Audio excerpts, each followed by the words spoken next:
नमस्कार साथियों, अद्भुत भक्ति चैनल पर आपका स्वागत है। इस वीडियो में आज हम जानेंगे क्यों लिया था शिव ने भैरव अवतार। रहस्यों से भरी है शिव के इस स्वरूप के पीछे की कथा। चलिए शुरू करते हैं।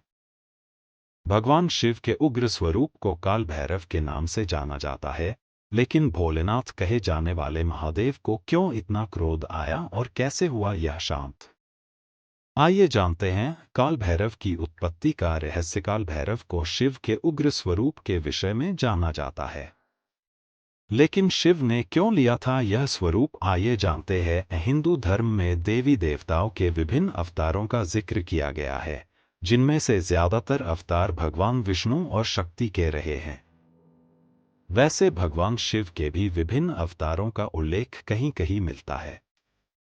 आज हम आपको भोलेनाथ के भीषण अवतार भैरव से अवगत करवाएंगे, जिन्हें उनके भक्त अपना रक्षक मानते हैं। भैरव या भैरव को तांत्रिक और योगियों का इष्ट देव कहते हैं। तंत्र साधक विभिन्न प्रकार की सिद्धियां प्राप्त करने के लिए भैरव की उपासना करते हैं। ज्योतिष शास्त्र के अनुसार भैरव छाया ग्रह राहु के देवता हैं। इसलिए वे लोग जो राहु से मनोवांछित लाभ पाने के इच्छुक होते हैं, वे भैरव की उपासना कर उन्हें प्रसन्न करने की कोशिश करते हैं। पौराणिक धार्मिक दस्तावेजों में भैरव को देवी महाविद्या, जिन्हें भैरवी कहा जाता है, के साथ जोड़ा गया है। भैरवी अपने अनुयायियों की शुद्धि करती है, जिससे व्यक्ति के चरित्र, उसके विचार, शरीर, व्यक्तित्व आदि को शुद्धता मिलती है। शिव महापुराण में वर्णित ब्रह्मा जी और भगवान विष्णु के बीच हुए संवाद में भैरव की उत्पत्ति से जुड़ा उल्लेख मिलता है। एक बार भगवान विष्णु ने ब्रह्मा जी से पूछा कि इस ब्रह्मांड का श्रेष्ठतम रचनाकार कौन है। इस सवाल के जवाब में ब्रह्मा जी ने स्वयं को सबसे श्रेष्ठ बताया। ब्रह्मा जी का उत्तर सुनने के बाद भगवान विष्णु उनके शब्दों में समाहित अहंकार और अति आत्मविश्वास से क्रोधित हो गए और दोनों मिलकर चारों वेदों के पास अपने सवाल का जवाब हासिल करने के लिए गए। सबसे पहले वे ऋग्वेद के पास पहुंचे। ऋग्वेद ने जब उनका जवाब सुना तो कहा, शिव ही सबसे श्रेष्ठ हैं। वो सर्वशक्तिमान हैं और सभी जीव जंतु उन्हीं में समाहित हैं। जब ये सवाल यजुर्वेद से पूछा गया तो उन्होंने उत्तर दिया, यज्ञों के द्वारा हम जिसे पूजते हैं वही सबसे श्रेष्ठ है और वो शिव के अलावा और कोई नहीं हो सकता। सामवेद ने उत्तर दिया, विभिन्न साधक और योगी जिसकी आराधना करते हैं वही सबसे श्रेष्ठ है और जो इस पूरे विश्व को नियंत्रित करता है वो त्र्यंबकम यानी शिव है। अथर्ववेद ने कहा, भक्ति मार्ग पर चलकर जिसे पाया जा सकता है, जो इंसानी जीवन को पाप मुक्त करता है, मनुष्य की सारी चिंताएं हरता है, वह शंकर ही सबसे श्रेष्ठ है। चारों वेदों के उत्तर सुनने के बाद भी भगवान विष्णु और ब्रह्मा जी का अहंकार शांत नहीं हुआ और वे उनके जवाबों पर जोर जोर से हंसने लगे। इतने में ही वहां दिव्य प्रकाश के रूप में महादेव आ पहुंचे। शिव को देखकर ब्रह्मा का पांचवां सिर क्रोध की अग्नि में जलने लगा। उसी वक्त भगवान शिव ने अपने अवतार की रचना की और उसे काल नाम देकर कहा कि ये काल यानी मृत्यु का राजा है। वह काल या मृत्यु का राजा कोई और नहीं, शिव का अवतार भैरव था। ब्रह्मा के क्रोध से जलते सिर को भैरव ने उनके धड़ से अलग कर दिया। इस पर भगवान शिव ने भैरव से सभी तीर्थ स्थानों पर जाने के लिए कहा ताकि उन्हें ब्रह्मा हत्या के पाप से मुक्ति मिल सके। ब्रह्मा का कटा सिर अपने हाथ में लेकर भैरव विभिन्न तीर्थ स्थानों में गए, पवित्र नदियों में स्नान किया ताकि उन्हें ब्रह्मा हत्या के दोष से मुक्ति मिल सके। परंतु उन्होंने देखा कि ब्रह्मा हत्या का पाप हर जगह उनका पीछा कर रहा है।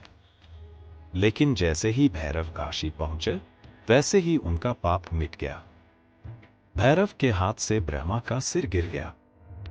काशी में जिस स्थान पर ब्रह्मा का कटा सिर गिरा था उसे कपाल मोचन तीर्थ कहा जाता है। उस दिन से लेकर अब तक काल भैरव स्थायी रूप से काशी में ही निवास करते हैं। ऐसा माना जाता है जो भी व्यक्ति काशी यात्रा के लिए जाता है या वहां रहता है उसे कपाल मोचन तीर्थ अवश्य जाना चाहिए। भैरव की उत्पत्ति से जुड़ी एक अन्य कथा मौजूद है, जिसका संबंध शिव और शक्ति से है। राजा दक्ष की पुत्री शक्ति मन ही मन शिव को अपना पति स्वीकार कर चुकी थी, लेकिन उनके पिता किसी भी रूप में शिव के साथ अपनी पुत्री का विवाह करने के लिए राजी नहीं थे। परंतु शक्ति ने अपने पिता की इच्छा के विरुद्ध जाकर शिव से विवाह किया, जिससे राजा दक्ष अत्यंत क्रोधित हो उठे। शिव का अपमान करने के उद्देश्य से राजा दक्ष ने एक यज्ञ का आयोजन किया और उसमें शिव और शक्ति को आमंत्रित नहीं किया। बिना निमंत्रण के शक्ति यज्ञ में पहुंची, जहां राजा दक्ष ने शिव का अपमान किया। इस अपमान से शक्ति बहुत क्रोधित हुई और उन्होंने यज्ञ की अग्नि में कूदकर अपनी जान दे दी। शक्ति के मृत शरीर को देखकर भगवान शिव क्रोध की अग्नि में जल उठे और इसी आवेग में उन्होंने दक्ष का सिर काट डाला। भगवान शिव शक्ति के शव को अपने कांधे पर डालकर पूरे ब्रह्मांड का चक्कर लगाने लगे। निराशा और क्रोध के बीच वह अनियंत्रित हो उठे थे। ऐसे में भगवान विष्णु ने अपने सुदर्शन चक्र से शक्ति के शव को टुकड़ों में विभाजित कर दिया। जहां जहां शक्ति के धड़ के टुकड़े गिरे, वे शक्तिपीठ बन गए। कहा जाता है आज भी भगवान शिव भैरव के अवतार में उन शक्तिपीठों की रक्षा करते हैं। अपने शत्रु पर विजय पाने, भौतिक सुख सुविधाएं हासिल करने और हर क्षेत्र में सफलता पाने की कामना करने वाले लोग भैरव की उपासना करते हैं। ऐसा माना जाता है भैरव को प्रसन्न करना बहुत आसान है। वह अपने भक्तों की आराधना से बहुत जल्दी संतुष्ट हो जाते हैं। नारियल, काले तिल, फूल, सिंदूर, सरसों का तेल भैरव पर अर्पण करना शुभ माना जाता है। काल भैरव की 8 परिक्रमा करने वाला व्यक्ति अपने जीवन में किए गए सभी पापों से मुक्त हो जाता है। इसके अलावा जो व्यक्ति लगातार 6 महीने तक काल भैरव की उपासना करता है, वह विभिन्न सिद्धियों का स्वामी बन जाता है। मार्गशीर्ष माह की अष्टमी पर काल भैरव की उपासना फलदायी मानी जाती है। इसके अलावा रविवार, मंगलवार, अष्टमी और चतुर्दशी को भी भैरव की आराधना करने का प्रावधान है। साथियों, अगर ये वीडियो आपको पसंद आया हो तो हमारे चैनल को लाइक, शेयर और सब्सक्राइब करें। हम इसी तरह ज्ञानवर्धक वीडियो आपके लिए लाते रहेंगे। हर हर महादेव।